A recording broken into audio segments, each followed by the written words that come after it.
नमस्कार, आप देख रहे हैं के न्यूज इंडिया का खास कार्यक्रम देवभूमि का दंगल और मैं हूं आपके साथ गरिमा वाजपेयी। देवभूमि के दंगल में आज बात करेंगे विपक्ष का हल्ला बोल धामी की दिल्ली दौड़।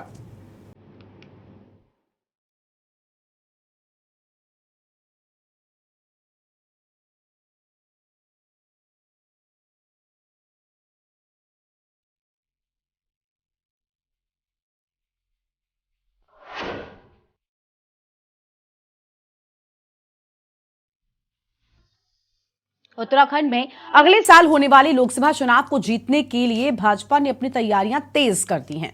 इसी कड़ी में देहरादून में भाजपा की एक के बाद एक तमाम बैठकें हुई। भाजपा के राष्ट्रीय महामंत्री संगठन बीएल संतोष की अध्यक्षता में 2024 की रणनीति पर मंथन हुआ, तो वहीं बीजेपी की कोर ग्रुप की बैठक हुई जिसमें कई महत्वपूर्ण प्रस्तावों पर मुहर लगी। भाजपा ने निर्णय लिया कि वो विधानसभा चुनावों में हारी हुई 23 सीटों पर विशेष फोकस करेगी। इन सीटों पर जीत के लिए राज्य संगठन के साथ ही राज्यसभा सांसदों को जिम्मेदारी दी गई है और इसके साथ ही पार्टी ने महाजनसंपर्क अभियान के बाद अब और भी अभियान शुरू करने का फैसला किया है। भाजपा प्रदेश अध्यक्ष महेंद्र भट्ट ने बताया कि भाजपा प्रदेश में व्यापक स्तर पर मेरी माटी मेरा देश अभियान चलाएगी। 13 से 15 अगस्त तक हर घर तिरंगा अभियान चलाने का फैसला लिया गया है। एक तरफ जहां भाजपा देहरादून में बैठकें कर चुनावी रणनीति बना रही है, तो वहीं दूसरी ओर अचानक मुख्यमंत्री पुष्कर सिंह धामी दिल्ली रवाना हो गए हैं। मुख्यमंत्री जी प्रधानमंत्री से मुलाकात हो सकती है और मुख्यमंत्री के दिल्ली दौरे को लेकर अहम माना जा रहा है। सीएम के दिल्ली दौरे से राज्य में यूसीसी समेत कैबिनेट विस्तार और दायित्वों के बंटवारे की चर्चाएं भी सुर्खियों में हैं। सीएम धामी का ये जुलाई महीने में तीसरा दौरा है। 4 जुलाई, 24 जुलाई और अब 30 जुलाई को सीएम दिल्ली गए हैं। वहीं कांग्रेस का कहना है कि मुख्यमंत्री की दिल्ली दौरा सामान्य घटना नहीं है, जरूर दाल में कुछ काला है। आज इसी मुद्दे पर होगी विस्तार से बातचीत। कई खास मेहमानों का पैनल हमारे साथ में होगा, लेकिन उससे पहले एक नजर आज की इस खास रिपोर्ट पर।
घर तिरंगा, हर घर तिरंगा, इस कार्यक्रम को फिर हम व्यापक विस्तार रूप में हम लेंगे।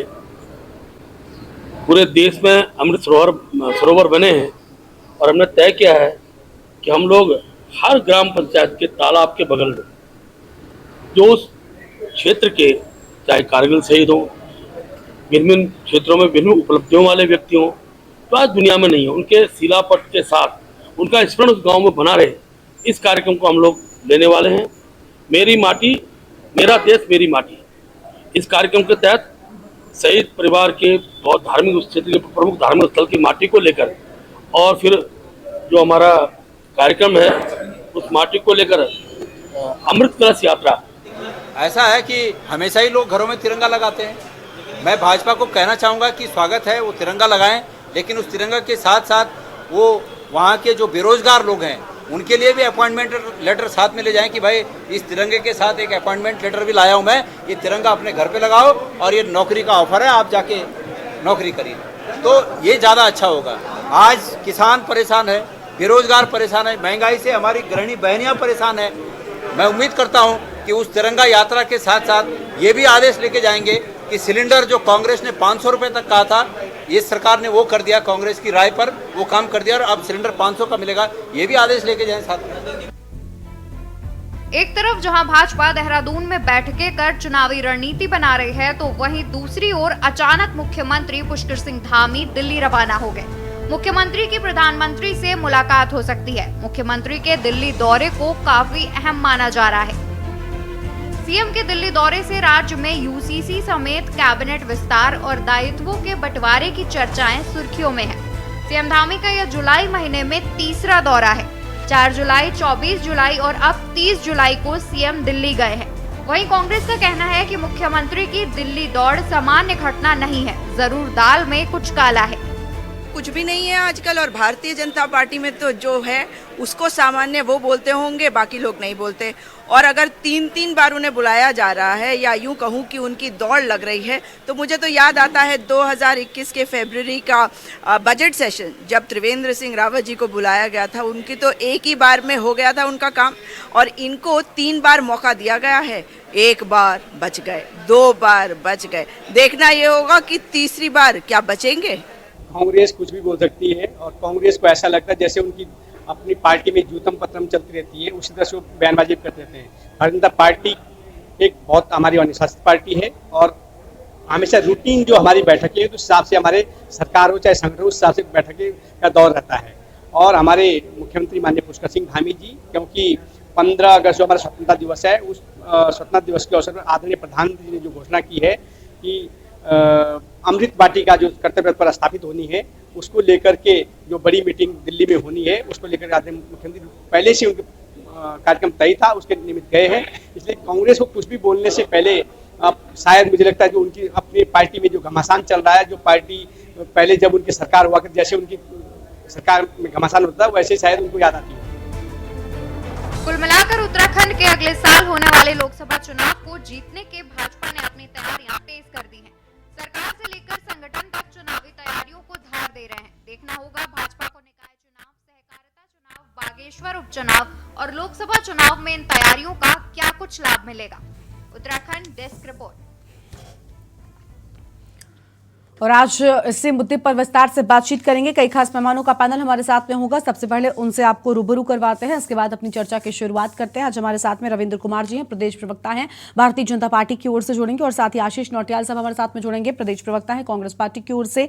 रविंद्र आनंद साहब हमारे साथ में है, प्रदेश प्रवक्ता आम आदमी पार्टी की ओर से, और थपलियाल साहब हमारे साथ में है, पीसी थपलियाल वरिष्ठ यूकेजी के नेता हैं, और अरुण शर्मा जी हमारे साथ में हैं, वरिष्ठ पत्रकार हैं। स्वागत आप सभी का एक बार फिर से। आज की हमारी चर्चा में शुरुआत कर लेते हैं रविंद्र जी के साथ में। रविंद्र जी, सीएम की दिल्ली दौड़ कोई नई नहीं है, ये कहना है आपके विपक्षियों का, यहां तक कि हम सब का भी, और मुझे लगता है आप भी इस बात से सहमत होंगे कि सीएम दिल्ली जाते रहते हैं, लेकिन 1 महीने में 3 बार, और तब उस वक्त में जब कई सारे मुद्दे खूब गरमाए हों, चाहे यूसीसी की बात हो, या फिर आप आने वाले लोकसभा की तैयारी हो, या फिर जिस तरीके से कुछ सीएम की कुर्सी भी खतरे में नजर आ रही थी, खूब उनके अंदर खाने में ही हलचल मची हो, तो ऐसे में ज्यादा अगर दिल्ली दरबार में हाजिरी होगी तो सवाल भी उठेंगे।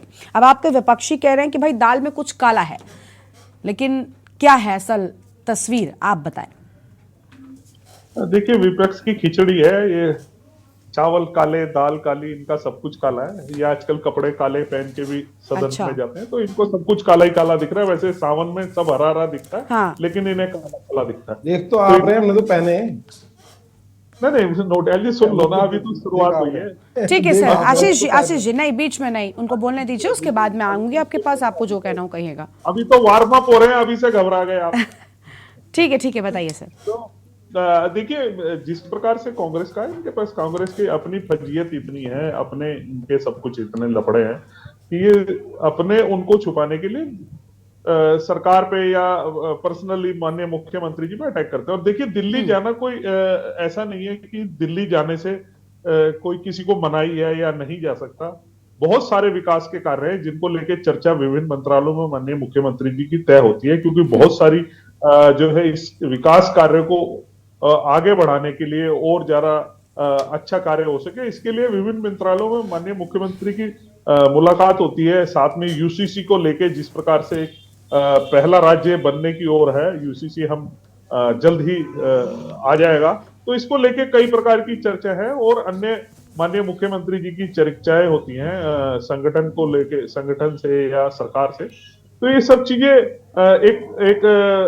एक प्रक्रिया है जिसको कांग्रेस अपने नजरिए से देखती है, वो देख सकती है।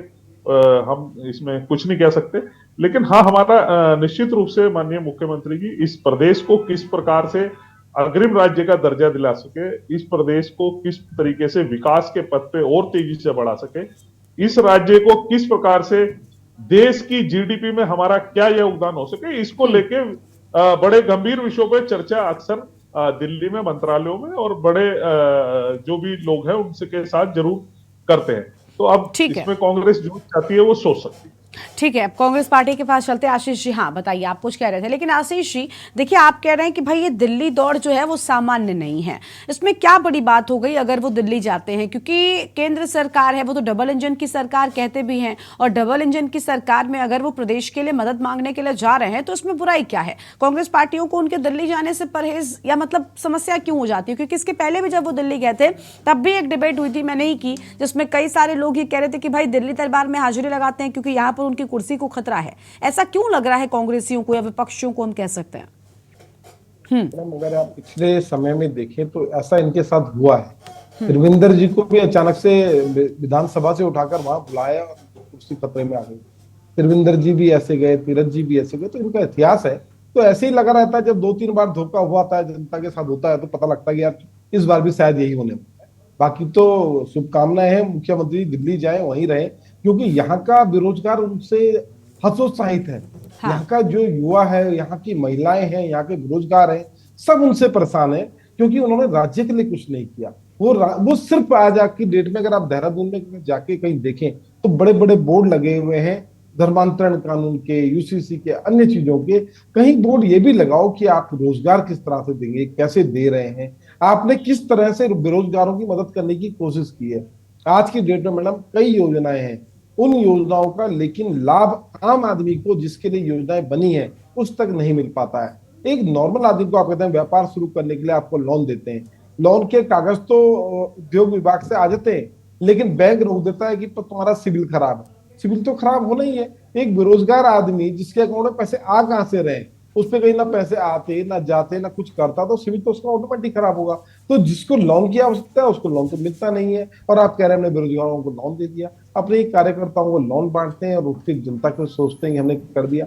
आज बेरोजगारों को देखो मैडम, आज भी धरने पर बैठे, कितनी हल्ला हो रहा है, कितना बोल रहे हैं। ये बेरोजगारों की सुनने के लिए मुख्यमंत्री जी के पास समय नहीं है। और मैं बधाई देना चाहूंगा अपने रविंदर भाई को कि इनकी महिला संगठन बड़ी मुश्किल से जो विलुप्त हो चुकी थी, अपने विलुप्तता से बाहर आई है। लेकिन किस मुद्दे पे बाहर आई है?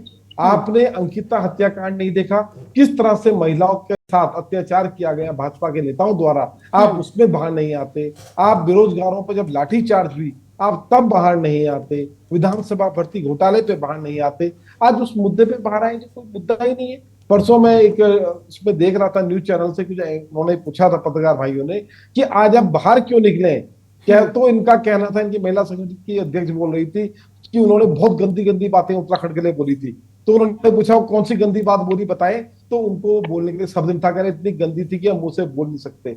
अरे कुंवर चैंपियन से ज्यादा गंदी बात तो नहीं बोली थी। किस तरह की गंदी बात बोली थी और क्या बोला था, इनको खुद पता नहीं है महिला संगठन को। ऊपर से एक लेटर आता है कि जाओ निकलो सड़कों पे और हमारे खिलाफ ये आदमी ज्यादा बोल रहा है, इसके खिलाफ तुम आवाज उठाओ, जनता का ध्यान भटकाओ। इसके अलावा इनके पास कोई मुद्दे नहीं है। तो कुल मिला के भारतीय जनता पार्टी से जनता त्रस्त है और इनका काम सिर्फ लोकसभा तैयारी तक सीमित है, इसके अलावा कुछ नहीं। जिसने काम नहीं किया होगा वो कैसे ही काम दिखाएगा, ऐसे ही जाके लोगों को बताएगा देखो मैंने किया है, पर जनता कहेगी तुमने कुछ नहीं किया। तो इसके अलावा कुछ नहीं। ठीक है सर, आपके पास आएंगे और ये भी देखिए हम दोबारा आएंगे जब तब ये पूछेंगे कि आखिर अगर ये काम नहीं करते तो सर जनता का विश्वास इनको कैसे मिलता है। ठीक है, आगे बढ़ते हैं। आम आदमी पार्टी के प्रवक्ता की ओर रविंद्र आनंद साहब हैं, प्रदेश प्रवक्ता है। रविंद्र जी, आपको क्या लग रहा है, क्योंकि इस बार आपकी पार्टी ने भी जब विधानसभा के चुनाव हुए थे तो आम आदमी पार्टी भी चुनावी मैदान में थी, किस्मत आजमाई थी, जनता का विश्वास नहीं मिला, अलग बात है, आपने अलग अलग मॉडल पेश किए थे। लेकिन अब डबल इंजन की सरकार आपके प्रदेश में है, लेकिन विकास की जो रफ्तार है फिर वो धीमी क्यों नजर आती है विपक्षियों को? को, उन्हें क्यों लगता है कि विकास उतनी तेजी के साथ नहीं हो रहा है। एक तरफ मुख्यमंत्री जी बेचारे, जैसा कि रविंद्र जी कह रहे हैं, प्रदेश के लिए भी काम कर रहे हैं, प्रदेश में केंद्र से क्या मदद मिल सकती है इसके लिए बार बार दिल्ली भी जाते हैं, फिर विकास क्यों नहीं होता। स्मार्ट सिटी की बातें हो रही थी, एक तरफ डबल इंजन की सरकार है, केंद्र से इतना समर्थन मिलता है, सपोर्ट मिलता है, लेकिन जो बजट है वो आधा कर दिया जाता है। क्या सच है सर पूरा? गरिमा जी, सबसे पहले तो एक करेक्शन आपको करने की जरूरत है। रविंदर भाई अभी आम आदमी पार्टी में नहीं आए हैं, इसलिए उनका नाम जो आप आम आदमी पार्टी के साथ दे रहे हैं। अरे राजेश जी, माफ कीजिएगा, राजेश जी आम आदमी पार्टी से हैं। ठीक है, रविंदर भाई उनका नाम ले लीजिए। नहीं करेक्ट, और ये भी कर देना, रविंद्र आनंद जी आपके प्रवक्ता हैं एक और। नहीं सर, एक्चुअली मेरे पास जानकारी ठीक नहीं आई, माफी चाहती हूँ। आम आदमी पार्टी से प्रवक्ता राजेश आनंद साहब हैं, राजेश बिष्ट जी, माफ कीजिएगा। ठीक है। दूसरी बात ये, जिस मुद्दे पे हम बात कर रहे हैं, कि वैसे तो देखिए प्रदेश के लिए बड़ा गंभीर मुद्दा है, और बीजेपी की राह जो पिछले 1.25 साल से प्रदेश के अंदर चल रही है, बहुत गंभीर विषय है इस समय।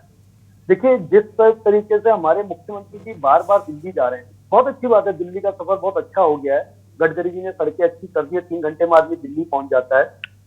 लेकिन आदरणीय मुख्यमंत्री जी पैसे देना पसंद करते तो अच्छी बात है, जनता का पैसा है, उससे जितनी बारी उड़ान भरिए, जेब से तो देना कुछ नहीं होता है। मैं ये कहना चाहता हूँ कि जिस तरीके से हमारे मुख्यमंत्री जी बार बार दिल्ली जा रहे हैं, हमारे लोगों को बड़ी आस होती है, एक चिंता होती है दिमाग में, एक सरप्राइज सा उन्हें रहता है कि आप दिल्ली जा रहे हैं तो शायद प्रदेश के लिए कुछ लेकर आएंगे। लेकिन विगत में देखते हुए आ रहे हैं लगातार, दिल्ली जाने की खबर तो बड़ी जबरदस्त आती है अखबारों में, मीडिया में, न्यूज चैनल पर, लेकिन दिल्ली से प्रदेशवासियों के लिए क्या लेकर आते हैं इसका पता नहीं चलता है। ये अपने आप में एक बहुत बड़ा सवाल है, क्योंकि जब दिल्ली जा रहे हैं, डबल इंजन की सरकार की बात हम कर रहे हैं, तो प्रदेश के लोगों को कुछ मिलना भी चाहिए उससे। भाई आप जा रहे हैं प्रधानमंत्री से मिल रहे हैं, अलग अलग विभागों में आप जाके बात कर रहे हैं, तो हमारे प्रदेश के लोगों के लिए लेकर क्या आ रहे हैं ये तो कम से कम बता दीजिए। दूसरी बात, अभी मैं इनके प्रदेश अध्यक्ष जी को सुन रहा था, महेंद्र भट्ट जी कुछ बोल रहे थे कि हर घर तिरंगा वाली यात्रा हमारे दूसरे टर्म में अमृत महोत्सव है तो हम दोबारा करने वाले हैं। मैं आपको एक चंपावत जिले की, जहाँ आदर्श जिला बनाने की राह हमारे मुख्यमंत्री जी, वहां की छोटी सी खबर दे देता हूँ।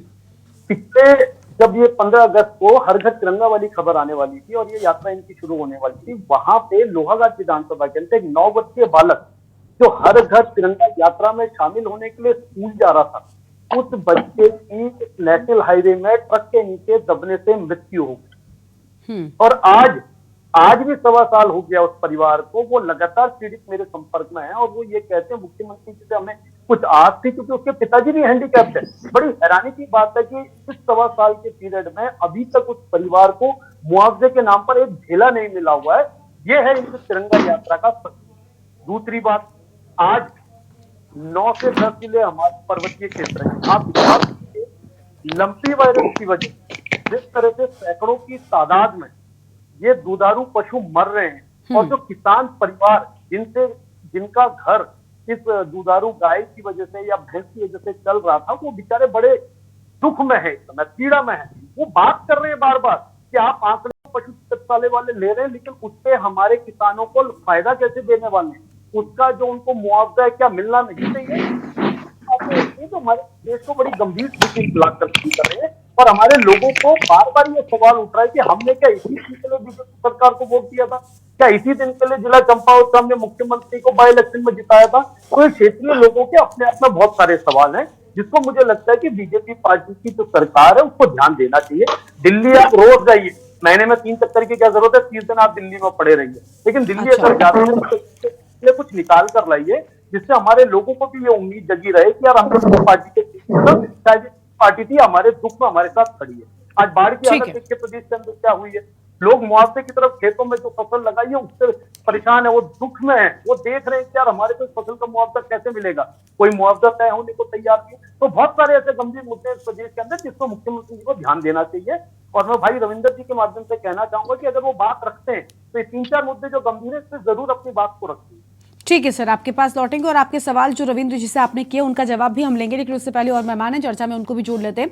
अरुण शर्मा जी हमारे साथ में हैं और यूकेडी से हमारे साथ थपलियाल साहब लगातार बने हुए। थपलियाल साहब के पास पहले जाएंगे, बाद में आएंगे अरुण जी के पास। थपलियाल साहब, आप भी सुन रहे होंगे पूरी चर्चा में कि किस तरीके से धामी की दिल्ली दौड़ को लेकर विपक्षी सवाल उठा रहे हैं। आपको लगता है कि क्या अब सीएम धामी जी विपक्ष को सवाल को तो देखिए अलग हो गए, लेकिन कहीं ना कहीं लोकसभा के चुनाव की तैयारियों में जुट गए हैं और प्रदेश जिस हाल में था वो उस हाल में ही चल रहा है। प्रदेश दूसरे नंबर पर आ गया क्योंकि लोकसभा का चुनाव है, उसमें प्रदेश को अच्छे नंबरों से पास कराना है, इसी की तैयारी शुरू हो गई है। सर, आपको भी ऐसा लग रहा है? देखो, अब आलोचना करते करते शर्म आने लग गई है, क्योंकि सर पानी से ऊपर चले गया। लगता है कि ये बच्चा वहां पे गुब्बारे लेने और तिरंगा लेने गया हुआ है, क्योंकि इन्होंने जगह जगह गांव-गांव में तिरंगे बांटे हैं और तिरंगे हमने घरों में लगाने हैं, खुश हो जाना है शहीदों के नाम पे, क्योंकि बर्बाद हुए इस राज्य को अब कोई भी व्यक्ति सुधार नहीं सकता है। इस राज्य की जो अर्थव्यवस्था है बेपटरी हो चुकी है। ऑल वेदर रोड के नाम पे बार बार जो ये बोलते थे, आज all weather road no weather road बन चुकी है। जगह जगह पूरे पहाड़ के पहाड़ गिर चुके हैं और जिस तरह से हमारी ये जो सुरंग खुद रही है पहाड़ में और ऊपर बद्रीनाथ और केदारनाथ में, जिस तरह से विकास के कार्य के लिए खून के आंसू रो रहे हैं वहां पे लोग। बद्रीनाथ में देखिए उन्होंने उजाड़ के रख दिया, जिस तरह से देहरादून उजाड़ा हुआ है। अब उजाड़ा हुआ व्यक्ति अब क्या बोले, कैसे तैयारी करे, मेरी समझ से बाहर है। लेकिन हाँ, उसको ये लगता है कि यूनिफॉर्म सिविल कोड इसको बचा सकता है, क्योंकि हिंदुओं की बड़ी जमात यहाँ पे आस लगाए बैठी है कि यूनिफॉर्म सिविल कोड आएगा और इस राज्य का कल्याण हो जाएगा। अब यूनिफॉर्म सिविल कोड का राज्य से मतलब क्या? छोटा सा राज्य, और जब uniform civil code Uttar Pradesh में नहीं होगा, मध्य प्रदेश में नहीं होगा, हिमाचल में नहीं होगा, हरियाणा में नहीं होगा, तो ये किस देश की बात करेंगे? ये इतने से राज्य में यूनिफॉर्म सिविल कोड लगाकर असंवैधानिक कार्य करने की जो मुहिम और ये हुंकार यहाँ पे भर रहा है, वो एक तमाशा है। और उस तमाशे के बहाने बार बार देखिए, जिस यूनिफॉर्म सिविल कोड को यहाँ की जो अध्यक्ष बना रखी थी माननीय जस्टिस देसाई मैडम, वो ऑलरेडी कह चुकी कि मैंने इसको लॉ कमीशन को सौंप दिया है। उसके बाद उसी दिन आया था कि जी इसकी सरकार, यहाँ की सरकार को भी सौंप दिया है। अब ये व्यक्ति 1-1.5 महीना से मालूम नहीं यूनिफॉर्म सिविल कोड के आगे उस गुब्बारे को फुला ही नहीं पा रहे। अब उसको कैसे फुलाना है, उसको पूछने के लिए शायद दिल्ली दौड़ लगाई हो कि मैं किस तरह से इसको भुलाऊं, क्योंकि प्रधानमंत्री भी सीना ठोकने लगे हैं कि यूनिफॉर्म सिविल कोड पूरे देश की जरूरत है। और इनके बीच में जहां लॉ कमीशन एडवाइज कर रहा है सरकार को कि प्लीज डोंट टच इट, मतलब बहुत सारा कुछ सामने आ चुका है। किस तरह से सुशील मोदी जो इसके सदस्य हैं वो इसके बारे में कह चुके हैं। लेकिन सबसे बड़ी बात जो ये है कि आज जो गढ़वाल में 16 लोग नमामि गंगे उसके माध्यम से जो हमारे राष्ट्र में जो मरे थे जो लोग, और उसमें जो रिपोर्ट आई है एडीएम की, और उस एडीएम की रिपोर्ट में जो आया है कि बाहरी कंपनियों को ये काम दिया गया था, एक पटियाला की कंपनी को और एक कोयम्बटूर की कंपनी को। अबे बेशर्मो, तुम्हें इस पहाड़ में कोई ऐसा ठेकेदार नहीं मिला जो एसटीपी, ये बहुत बड़ी चीज नहीं थी। और इतने बेईमान ठेकेदार निकले जो अर्थिंग को और एमसीबी जो राइट करंट स्पेसिफिकेशन की होनी चाहिए थी वो नहीं लगाए, और उसके एवज में 16 जाने इस पहाड़ ने खोई। और वहां की औरत, वो जो आशा नौटियाल जी है, महिला मोर्चा की अध्यक्ष बनकर छाती फोड़ रही थी, उछल रही थी देहरादून में कि पौड़ी वालों की बेइज्जती कर दी। अरे पौड़ी वालों की क्या, तूने तो चमोली वालों की बेइज्जती कर दी। चमोली के लोगों के मेरे को लगता है खून नहीं पानी हो चुका है, उनका पानी हो चुका है। जो अपने 16 साधक जो वहां पे मरे हैं उसको नहीं देख रहे हैं, और ऋषिकेश में पूरा मन जो है गंगा में जाने लग गया है। और ऐसी स्थिति में वो आते उनको कंप्लीट करने दीजिए, ठीक है। यूनिफॉर्म सिविल कोड के लिए दिल्ली दौड़ लगा रखी है। एक प्रश्न है मेरा थपलियाल जी से। ठीक है रविंद्र जी आते हैं, अभी उनको रोक रहे। थपलियाल साहब ठीक है हम आप, और आज हम बात कर रहे हैं कि विपक्ष का हल्ला बोल धामी की दिल्ली दौड़ से आकर विपक्षी क्यों परेशान हो जाते हैं। खास मेहमानों का पैनल हमारे साथ में लगातार बना हुआ है। अरुण शर्मा जी का रुख करते हैं, वरिष्ठ पत्रकार हैं अरुण जी, आपने सबकी बात सुन ली होगी, सारे राजनीतिक दलों की बात सुनी कि किस तरीके से सीएम धामी के दिल्ली जाने को लेकर लोगों को कई सारे सवाल जो है वो उठ जाते हैं। लेकिन आप बताइए, वर्तमान में जो समय चल रहा है, क्योंकि लोकसभा चुनाव की तैयारियां उत्तराखंड में भी काफी तेजी के साथ चल रही हैं, और इस बार जिस तरीके से मुद्दे उठाए गए, चाहे वो अग्निवीर का मुद्दा हो चुनाव से पहले, क्योंकि इस बार सैन्य प्रदेश को एक तरफ जहां खूब बीजेपी कहती है, तो वहीं दूसरी ओर अब कांग्रेस पार्टी ने अग्निवीर उठा लिया था, और इसके बाद अभी भी बहुत सारे ऐसे मुद्दे हैं। यूसीसी बड़ा मुद्दा बना ही हुआ है। उत्तराखंड बेहद अहम किरदार निभाने वाला है लोकसभा के चुनाव में। क्या सीएम धामी लोकसभा की तैयारी में जुट गए हैं, या फिर प्रदेश की भी उनको चिंता है? लोकसभा में चुनाव से पहले यूसीसी क्या आ सकता है? यूसीसी को लेकर कितना मंथन हो रहा है? क्योंकि प्रदेश की जनता सर बेहाल है और कह रही है कि प्रदेश का विकास तो पीछे हो गया, अब चुनाव की तैयारियां शुरू हो गई हैं। और साथ ही साथ बहुत से और चीजें हैं, क्योंकि वर्तमान में उत्तराखंड जो है पूरी तरीके से चर्चा में है, चाहे कैबिनेट विस्तार की बात हो या फिर और सारी चीजें हो, इन सबको लेकर कई सारे सवाल हैं। अरुण जी, देखिए गरिमा जी, ये सही बात है कि बीजेपी चुनावी मूड में है, और केवल अभी नहीं, हमेशा रहती है।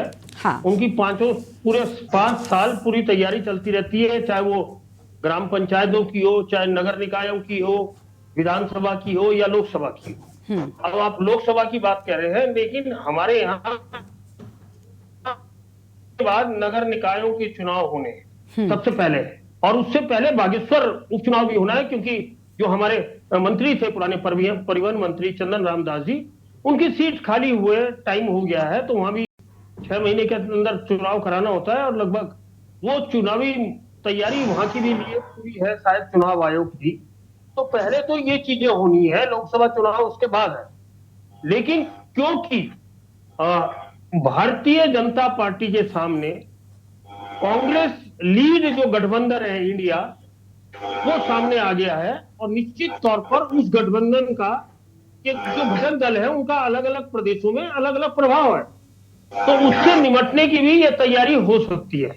और किसी भी पॉलिटिकल पार्टी के लिए चुनावी तैयारी करना कोई बुरी बात नहीं है, करनी चाहिए। यूकेडी को भी करनी चाहिए, आम आदमी पार्टी को भी करनी चाहिए, कांग्रेस को भी करनी चाहिए, बीजेपी को भी करनी चाहिए। और क्योंकि यूकेडी को छोड़ के बाकी जो दल है, चाहे वो आम आदमी पार्टी हो या कांग्रेस हो या बीजेपी हो, इनकी डोर दिल्ली से संचालित होती है। इनका सारा जो भी निर्णय होना होता है वो दिल्ली से होना होता है। इसलिए इन पार्टियों के मुख्यमंत्री का लगातार दिल्ली दौड़ में लग जाना स्वाभाविक है। लेकिन जैसा मैं कांग्रेस के लोगों का बयान देख रहा था कि क्योंकि इस महीने मुख्यमंत्री 3 बार दिल्ली गए हैं, इसलिए खतरे की घंटी है, तो निश्चित तौर पर ये बीजेपी का मामला है। उसको ये तय करना है कि उसको खतरा पैदा करना है या सुरक्षा देनी है इस राज्य को। लेकिन स्थिति ये भी है कि इस बरसात के मौसम में पिछले काफी टाइम से जो लगातार महंगाई बढ़ रही है, उसकी वजह से जनता में असंतोष बढ़ रहा है। बिल्कुल। और उत्तराखंड में तो अरुण जी बहुत सारी समस्याएं हैं, जो प्राकृतिक आपदाएं उत्तराखंड ने झेली हैं। इस बार भी 4 धाम की यात्रा चल रही थी, और किस तरीके से यहाँ पर भी लोगों के सामने समस्याएं आई, या फिर मौसम के चलते बारिश ने जो आतंक उठाया, ये सारी समस्याओं से लोग परेशान हैं। कोई भेदभाव नहीं किया। हाँ। उसने अगर उत्तराखंड के भाजपा सरकार के सामने परेशानी पैदा की, तो हिमाचल की कांग्रेस सरकार के सामने भी परेशानी पैदा करी। बिल्कुल। मौसम कोई भेदभाव नहीं करता। निश्चित तौर पर अगर हम मौसम के हिसाब से अपने को तैयार नहीं करेंगे, क्योंकि हम मौसम के विपरीत अपने को तैयार कर रहे हैं। आज नदियों के नालों के किनारे मकान बन गए हैं, तो इस वजह से जब मौसम अपना रूप दिखाता है तो कहीं ना कहीं वो तबाही आ जाती है, वो नुकसान होता है, और वो नुकसान निश्चित तौर पर राज्य की जनता को झेलना पड़ता है। तो वो नुकसान भी सबके सामने आ रहा है। हमारे यहाँ बहुत सारी सड़कें बंद है। मैं परसों ही श्रीनगर गया था, तो बीच में कई जगह पे हालांकि बंद नहीं थी, लेकिन मलबा आ रखा था आधी सड़क तक। और मुझे पता लगा गुप्तकाशी से लेके फाटा तक जो केदारनाथ वाला रास्ता है वो बिल्कुल तबाह हो रखा है। और इसी तरह कई जगह उत्तराखंड में जो 4 धाम रूट है, उनके बहुत ज्यादा सड़कें इस टाइम डैमेज है। इसके अलावा कुमाऊं में जो पहाड़ी जिले हैं, पिथौरागढ़ है, अल्मोड़ा है, उनमें भी स्थितियां खराब है। और देखिए, अब बरसात पे या आपदा पे किसी का बस नहीं है, लेकिन हम कम से कम प्रिकॉशन तो ले सकते हैं और वो प्रिकॉशंस मुझे लगता है सरकार ने लिए। आज कल जहां भी सड़कें बंद हो रही है तो वहां पूरी तेजी से खोलने के भी प्रयास हो रहे हैं। बहुत ज्यादा देर सड़कें बंद नहीं रहती। तो ये सारी चीजें हैं।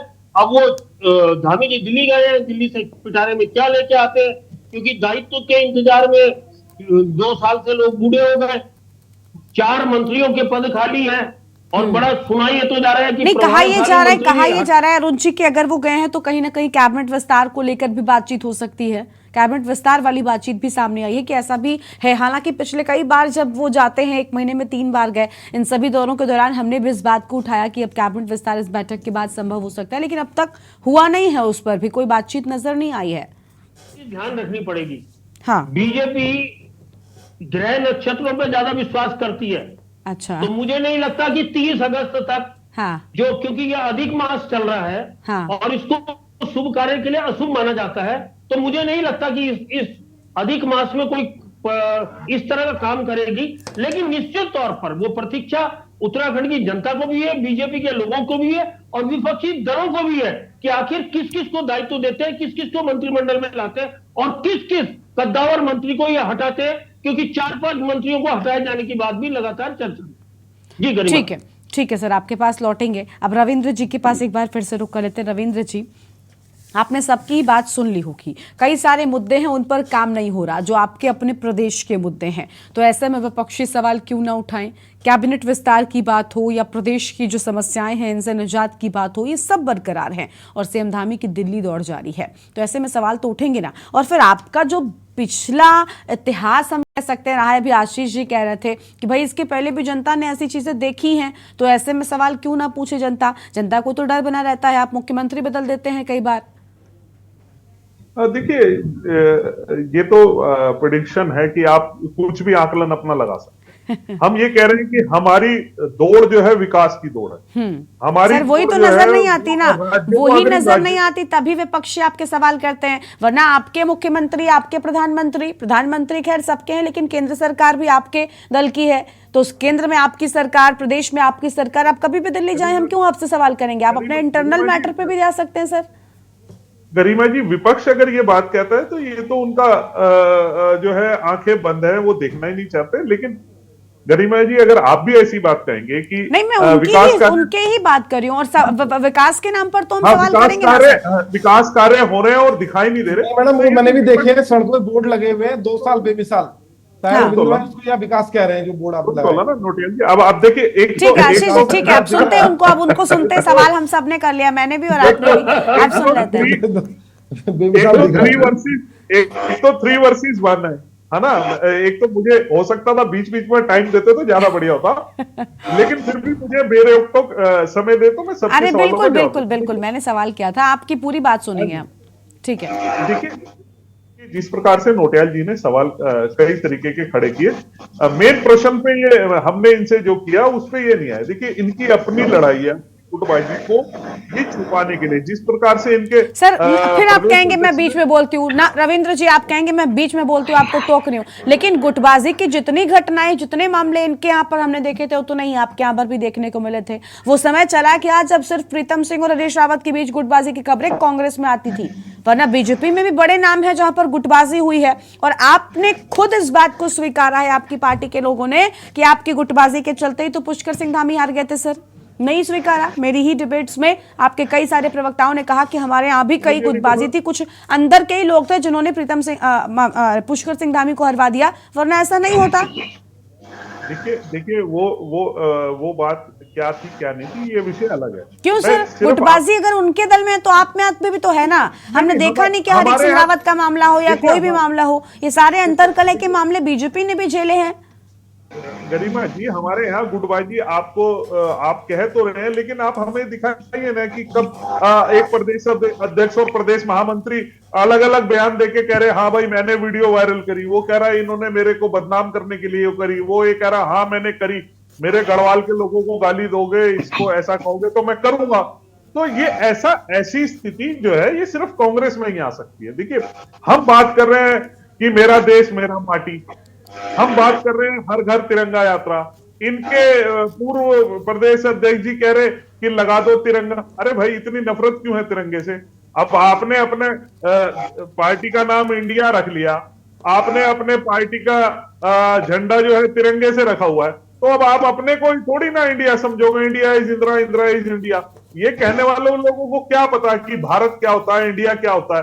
तो ये कहना कहीं ना कहीं कि हम अगर अपने देश को, अपने लोगों के बीच में राष्ट्रता के भाव जगाने के लिए, राष्ट्रता को राष्ट्र सर्वोपरि रखने के लिए अगर ऐसा भाव लोगों के बीच में अलग जगाने के लिए काम करते हैं, तो इसमें बुरा ही क्या है? इसमें कांग्रेस को नफरत क्यों है? आप कह रहे हैं कि हर घर सिलेंडर दे दो, भाई पड़ोस में आपके हिमाचल में सरकार है, दे दो घर घर जाके नौकरी, किसी ने मना नहीं किया। आज अभी 2 दिन पहले गरिमा जी कर्नाटका के उप मुख्यमंत्री का बयान है, ऑन रिकॉर्ड बयान है, उनने कहा भैया हम जितना लोगों को फ्री दे सकते थे दे दिया, विकास कार्य करने के लिए हमारे पास पैसा नहीं है। लगभग 20 विधायक इनके बागी हो रखे हैं कर्नाटक में। अब फिर कहेंगे जी टूट गए, वो चिट्ठियां लिख रहे हैं कि हमारे तो कहीं ऐसा तो नहीं है कि ऑपरेशन लोटस आपका कर्नाटक में भी शुरू हो चुका है? नहीं, हमने नहीं करा। ये तो सार्वजनिक है। आप देखिए ना, 2 दिन पहले से वीडियो उसमें है, विधायक कह रहे हैं भाई हमारे क्षेत्रों में हम काम क्या करें, लोग हमारे से कह रहे हैं सड़कें बनाओ, नाली बनाओ। इनके डी शिव कुमार जी कह रहे हैं कर्नाटक के, भैया विकास कार्यों में पैसा नहीं खर्च हो सकता। वीडियो वायरल हो रही है जिसमें आधार कार्ड मांगा जा रहा फ्री यात्रा कराने वाली महिला को। उन्होंने कहा भाई ऐसे नहीं, महिला पहले आधार कार्ड दिखाओ। तो इस तरीके की आप कह रहे हैं, आप हमें तो ज्ञान बांट रहे हैं कि एक एक घर जाके नौकरी दे दो। अरे भाई आप हिमाचल में दे दो, आप घर घर सिलेंडर फ्री दे दो, आप घर घर बिजली फ्री दे दो। लेकिन सर ये बात तो नहीं हुई ना रविंद्र जी कि अगर वो आपसे उत्तराखंड की बात कर रहे हैं तो आप हिमाचल की बात करेंगे। अरे हिमाचल में आपके प्रवक्ता हैं, जब हम हिमाचल पर डिबेट करेंगे तो वहां पर हो जाएगी। और अगर हम मानते हैं कि ये गलत है, हमने मान लिया कि ये गलत है, इसी के चलते आज उनकी कितने राज्यों में सरकार है और आपकी कितने राज्यों में सरकार है, आप कहां कहां पर हैं, आप केंद्र में भी हैं। उसके बाद अगर इस तरह की बात होगी कि भाई आप अपने राज्य में कर लीजिए, मुझे लगता है ये ठीक नहीं है, ये ठीक नहीं है। बिल्कुल, मैं बात आपकी बिल्कुल जायज है। उत्तराखंड की बात हो रही हो तो मेरे प्रदेश की बात करनी चाहिए, लेकिन कुछ ना कुछ तो आपको दिखाना पड़ेगा ना। आप कांग्रेस हैं, आप अपने को इंडिया कहते हैं, आप दिखाइए ना, आपने करके दिखाया। तो सर कांग्रेस को इंडिया कहने से आज वही बात है ना कि इंडिया वाले मुद्दे पर अभी हम डिबेट नहीं कर रहे हैं, लेकिन आपने अपने प्रोग्राम्स का नाम इंडिया रखा, स्किल इंडिया, डिजिटल इंडिया, खेलो इंडिया, समस्या नहीं है। वो अपने दल का नाम इंडिया रखते हैं तो समस्या किस बात पर हो गई? अरे ये देश जानता है सर, जो देश की जनता मूर्ख थोड़ी है, वो जानता है कि असली इंडिया क्या है। और इंडिया उनका एक लंबा नाम है जिसका शॉर्ट फॉर्म अंग्रेजी में इंडिया है। देखिए मैं इंडिया कह के ये जितने विपक्ष के लोग हैं ना, अब सबको अलग अलग कहूं, एक छोटा भाई एक बड़ा भाई, ये सारे जो है एक उसके हैं, इनको INDIA के नाम से जाना जाता है, जो ये अपने को इंडिया बता रहे हैं। मैं इसलिए संबोधन कर रहा हूं बार बार। तो देखिए डिजिटल इंडिया, खेलो इंडिया, दौड़ो इंडिया, करेगा इंडिया, ये सब नाम भारतीय जनता पार्टी की सरकारों ने रखे हैं। इन्होंने क्या नाम दिया था, इनके राज्य में होते थे, उन्होंने कहा इंडिया मुजाहिदीन, बहुत जहां बम धमाके हुए ट्रेन में, बसों में, सड़कों पे। उत्तराखंड के विकास की बात करो। बिल्कुल ठीक है, विकास की ही बातें हो रही हैं। ठीक है, विकास की बात हो रही है। देखिए जिस प्रकार से यूकेडी के अंदर जो प्रदर्शन हुआ, इन लोगों को पता रहना चाहिए ये प्रदर्शन किसी महंगाई के खिलाफ, बेरोजगारी के खिलाफ या प्रदेश की किसी नीति के खिलाफ नहीं हो रहा था। ये हो रहा था प्रदेश कार्यालय को कब्जा करने के लिए, प्रदेश अध्यक्ष की कुर्सी कब्जाने के लिए। पूरा प्रदेश ने तमाशा देखा। तो आप हमें ज्ञान बांट रहे हैं, पहले अपने आप को देखिए। आप पीसी थपलियाल जी यूकेडी के किस ग्रुप के हैं? आप सेमवाल जी गुट के हैं या काशी चिंगेरी जी के गुट के हैं या कोई और तीसरा कोई और नया गुट बन गया? तो कहीं ना कहीं देखिए चैनल पे बैठ के तो ये बात करते हैं, लेकिन तो सर आपको कौन बताएगा? आपको कौन बताएगा? मैं आपसे ही जानना चाहती हूँ कि अगर मीडिया वाले खुलकर सवाल करें तो कई बार ऐसा होता है कि सत्ता पक्ष के लोग तो कह देते हैं भाई आप भी इनके साथ मिले हुए हैं, या अगर हम विपक्षों से सवाल करते हैं तो कह दिया जाता है कि भाई आप तो उनकी भाषा बोल रहे हैं, कि आप उनकी ओर से हैं, आप आरोप लग जाते हैं। विपक्षी भी आपसे ना कहें, कोई पूछे ना सवाल, तो सत्ता से सवाल कौन पूछेगा? सर विपक्षी तो इसीलिए होते हैं और तभी मजबूत लोकतंत्र बनेगा। गरिमा जी, मैंने कभी आपको नहीं कहा, आप हमारे से बहुत सख्त सवाल पूछिए, पूरे हार्ड सवाल पूछिए, लेकिन किसी ना किसी की लॉजिक के साथ पूछिए। आप अगर ये कहें कि जी ठीक है, आप अगर ये कहें कि हम ऋषिकेश से कर्णप्रयाग तक रेल ले जा रहे हैं, ये कह रहे हैं नहीं बन रही जी, कोई रेल नहीं बन रही। नहीं अफसर, ऐसे बहुत से मुद्दे हैं, आज यहीं पर आपसे ही चर्चा मुझे लगता है, और मेहमानों का वक्त जाया हो जाएगा, उनको बुलाया तो उनसे भी बातचीत करनी चाहिए, वरना ऐसा नहीं है कि मुद्दे बहुत से हैं। अभी मैं आपको बता देती हूँ, स्मार्ट सिटी की आप बात करें, सबसे बड़ा मुद्दा मैं फिलहाल उसको मानती हूँ। अभी थपलियाल साहब ने ऑल वेदर रोड को लेकर कही, बताइए आपके पास कोई जवाब है? फैक्ट पर बात नहीं करते बीजेपी वाले, ये मैं बिल्कुल बोल रही हूँ। ऑल वेदर रोड का काम बहुत प्रगति तरीके से हो रहा है। सर क्या स्मार्ट सिटी का बजट आपका आधा हो गया? क्यों हो गया सर? डबल इंजन की सरकार में आधा। अब या तो आपकी स्टेट गवर्नमेंट काम नहीं कर पाई, क्यों पैसे वापस गए? 450 करोड़ का मतलब आपको पता ही होगा, मुझे लग रहा है बहुत होते हैं। 1000 करोड़ का बजट था, सिर्फ 550 रह गया, 450 वापस लिए, क्यों लिए सर? देखिए गरिमा जी, स्मार्ट सिटी का काम बहुत ज्यादा हो। स्मार्ट सिटी खाली सड़क नाली खाले नहीं है, स्मार्ट सिटी के अंतर्गत स्मार्ट शौचालय बने, स्मार्ट बसें चली हैं, स्मार्ट हॉस्पिटल बने।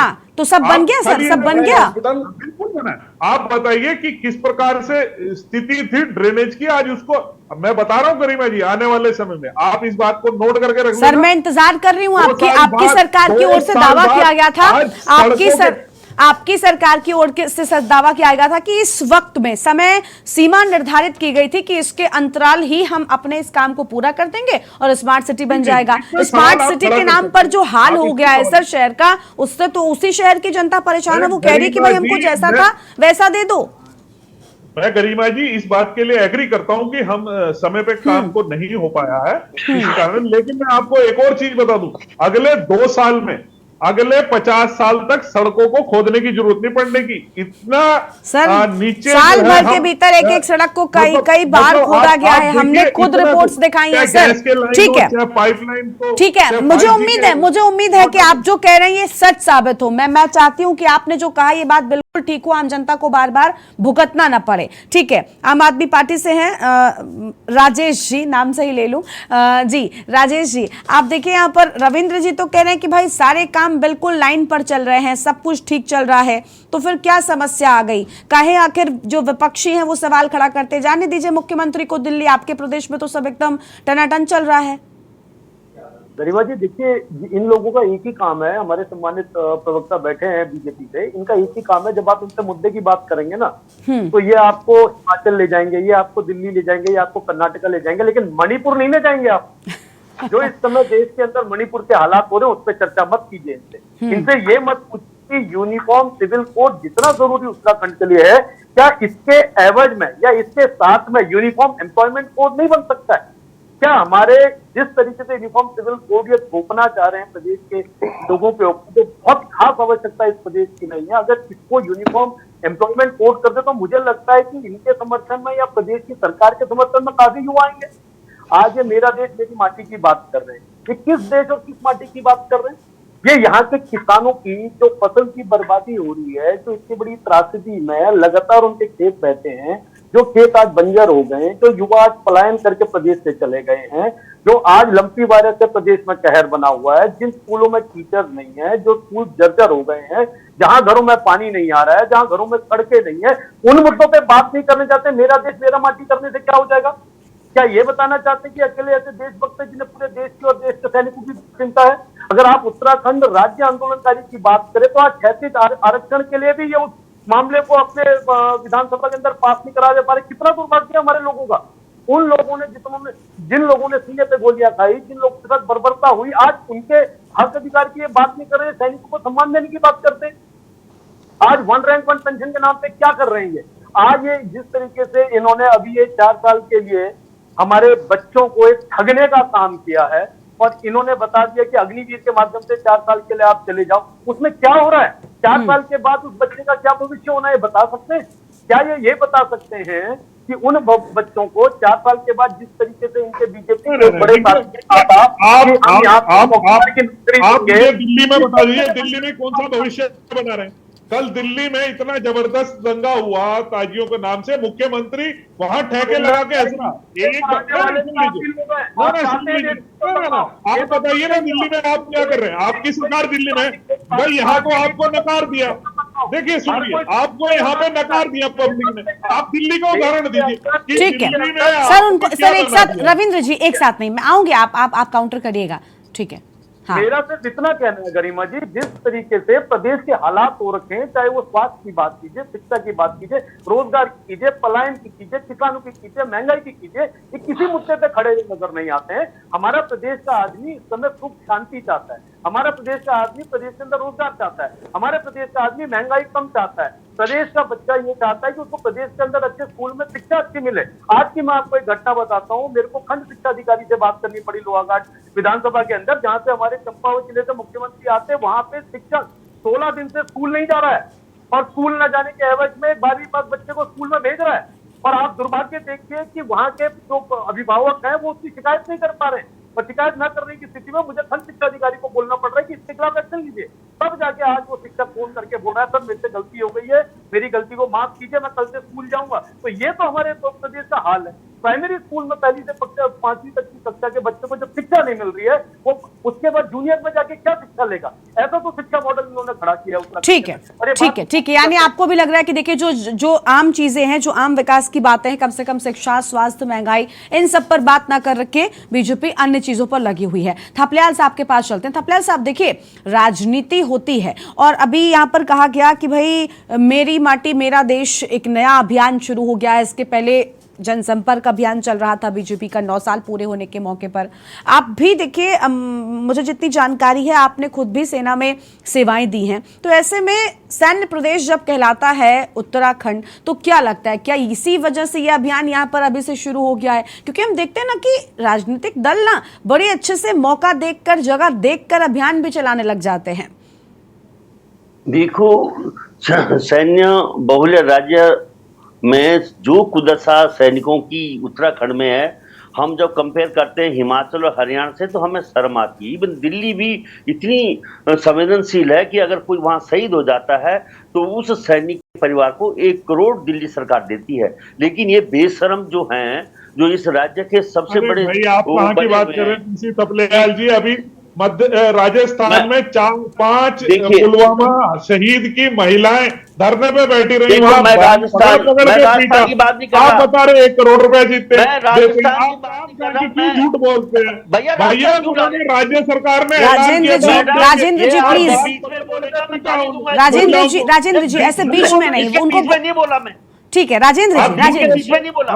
मैं आखिरी प्रतिक्रिया राजेंद्र जी आपसे ही लूंगी। आप सबके सवालों का जल्दी से जवाब दीजिए। मैं राजस्थान का नाम ही नहीं लिया। हाँ ठीक है, बताइए। मैं कह रहा हूँ, अरे तो राजस्थान का जिक्र भी कर देते ना आप। यहाँ पे विकास जो है, इस आदमी को कौन समझाए, भगवान भी नहीं समझा सकता। ठीक है सर, आप प्लीज व्यक्तिगत टिप्पणी नहीं sir, please. Ravindra ji please आप भी शांत हो जाइए और थपलियाल साहब आप बताइए। मैं आऊंगी आपके पास, आपको जो कहना कहिएगा।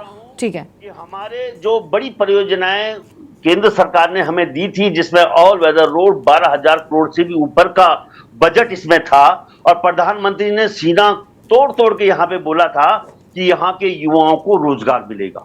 हाँ। एक झंडी चलाने वाला भी पहाड़ी नहीं है उस योजना में। अच्छा। दूसरी चीज, जो नमामि गंगे प्रोजेक्ट में मैडम, अगर देखो हम चलो ऑल वेदर रोड में हम बिल्कुल नालायक से हम नहीं कर पाए काम, लेकिन हमारा जो उत्तराखंड का युवा है, ये नमामि गंगे प्रोजेक्ट में बहुत अच्छे तरह इसकी सर्विस ली जा सकती है।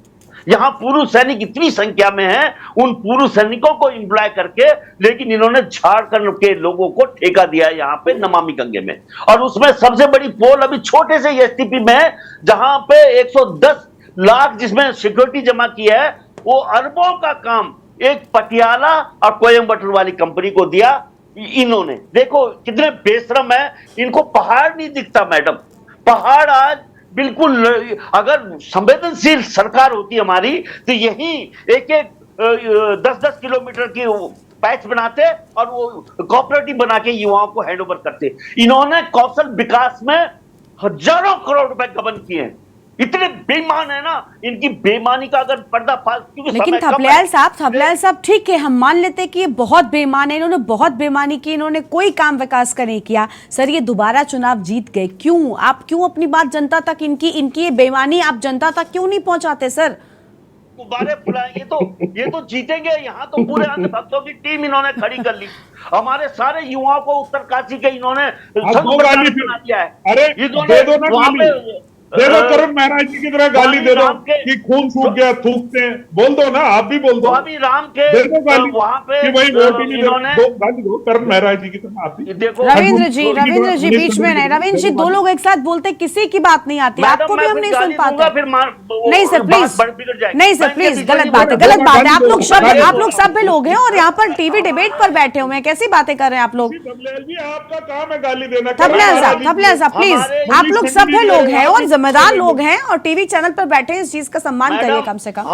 हमारे खेत खलियान इतने मजबूत नहीं है, गाली देंगे, देख लीजिए गरिमा जी ठीक कह रहे हैं। है, अरे ऐसा कुछ नहीं है, वो बातों बातों में कह देते हैं। ठीक है थपलियाल साहब प्लीज, रविंद्र जी आप बीच में उनको टोकेंगे, जल्दी से कंप्लीट करिए, मैं और लोगों के पास जाऊं, वक्त कम है। मैं मैडम ये बोल रहा था कि हमारे गांव में जो बेरोजगारी फैली है, हाँ। उसका एडवांटेज लेकर महिला मंगल दल, युवा मंगल दल के माध्यम से इन्होंने जो एक भ्रष्टाचार वहां पे फैलाया है, और बेचारे क्या करें, मजबूर जनता को इन्होंने बस में करके जिस तरह से पंख निकाला हुआ मुर्गा। सर ये कैसी बातें आप कर रहे हैं थपलियाल साहब, आप कैसी बातें कर रहे हैं आप? गरिमा जी क्या फ्रस्ट्रेटेड इंसान को बिठा रखा आपने। ठीक है रविंद्र जी प्लीज, नहीं कोई व्यक्तिगत टिप्पणी नहीं, ठीक है बोलता ही नहीं है। रविंद्र जी प्लीज, व्यक्तिगत टिप्पणी नहीं होगी। थपलियाल साहब आप मेरी बात सुनिए।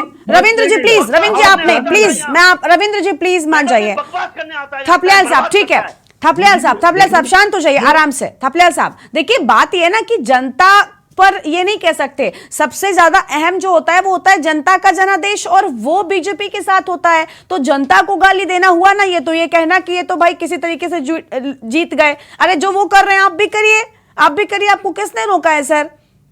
करेगा ऐसा, मतलब भगवान भी माफ नहीं करेगा इनको। हाँ बिल्कुल मैं मानती हूँ सारी बातों को। ठीक है ठीक है, अरुण जी की एक आखिरी प्रतिक्रिया। ठीक है अरुण जी जल्दी से बस 2 शब्दों में कह दीजिए, मैं उसके बाद आपके पास आ रही हूँ। आपने सुन लिया होगा सारी चर्चा को, जनादेश है बीजेपी के साथ में, मानते हैं, और उसके बाद भी विपक्षी कह रहे हैं, सब सारी चर्चा पर कुछ कहना चाहिए तो जल्दी से। देखिए सीरीज बात है, हमने डिबेट कहीं से शुरू करी थी और पहुंच कहीं गई है। जी। हम लोग लगातार, क्योंकि पता क्या होता है कि जिन मुद्दों पे हम बचना चाहते हैं उनमें हम इधर उधर भटका देते हैं या भटक जाते हैं और मेन मुद्दे को छोड़ देते हैं। सवाल धामी की दिल्ली यात्रा का था कि वो बिल्कुल, और निश्चित तौर पर इस प्रदेश की जनता को भी, भारतीय जनता पार्टी को भी और तमाम विपक्षी दलों को भी इंतजार है कि कब दायित्व बटेंगे, कब मंत्रिमंडल में कौन आएगा, कौन हटेगा, या धामी का भविष्य सुरक्षित रहेगा या धामी जाएगा। इन्हीं सब सवालों के हम लोग जवाब ढूंढने के लिए बैठे थे। लेकिन ठीक है, जैसी भी चर्चा हुई हो गई, अब हमें आने वाले वक्त का इंतजार करना चाहिए। बिल्कुल और देखिए इंतजार करना होगा। हमारा ये मानना है कि कोई कहीं पर भी जाए, लेकिन असल में प्रदेश का विकास होना चाहिए, बाकी प्रदेश की आम जनता को और किसी से कोई मतलब नहीं होता है। आप सबका बहुत शुक्रिया हमारी चर्चा में आने के लिए, अपनी बात रखने के लिए। तो आज हम देवभूमि के दंगल में विस्तार से बात कर रहे थे कि आखिर विपक्ष हल्ला बोल धामी के इस दिल्ली दौड़ पर क्यों कर रहा है। देवभूमि के दंगल में आज उतना ही। आप देखते रहिए के न्यूज़ इंडिया।